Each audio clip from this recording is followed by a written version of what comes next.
কিন্তু দুর্ভাগ্যজনক হলেও সত্য, গত কয়েকদিন আগেও হেফাজতে একজন ভাই আমাদের 10ই ডিসেম্বর 1948 সালের আজকের এই দিনে জাতিসংঘের সাধারণ অধিবেশনে মানবাধিকারের সার্বজনীন ঘোষণাপত্রটি গৃহীত হয়। কিন্তু এই যে দীর্ঘ সময় আসলে পেরিয়ে গেছে, আজকের এই সময় পর্যন্ত দীর্ঘ লড়াই সংগ্রাম আসলে আন্তর্জাতিকভাবে বিভিন্ন রাষ্ট্র করে আসছে। জাতিসংঘের সদস্যভুক্ত প্রতিটি রাষ্ট্রই মানবাধিকার লঙ্ঘনের বিরুদ্ধে কথা বলছে, সুরক্ষার জন্য কথা বলছে। মানবাধিকার দিবসে আমাদের দাবি হচ্ছে বিগত 17 বছর ফ্যাসিবাদের যে নির্যাতন হয়েছিল, বিশেষ করে extra judicial killing, disappearance, border killing এবং টর্চার, যেভাবে ফ্যাসিবাদ এই নির্যাতনের প্রতিবাদে আমরা সবসময় দাঁড়াই। যারা সেই সব জড়িত ছিল, বিশেষ করে আইন শৃঙ্খলা বাহিনী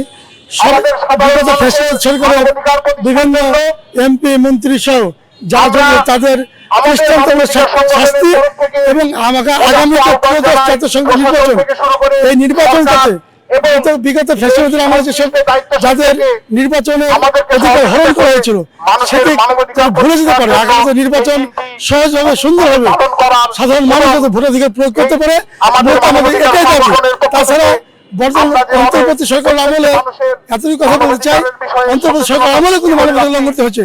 আমরা চাই মানবাধিকার লঙ্ঘন জিও টলারেন্স সিনেমা আসুক, এটা আমাদের দাবি। ধন্যবাদ।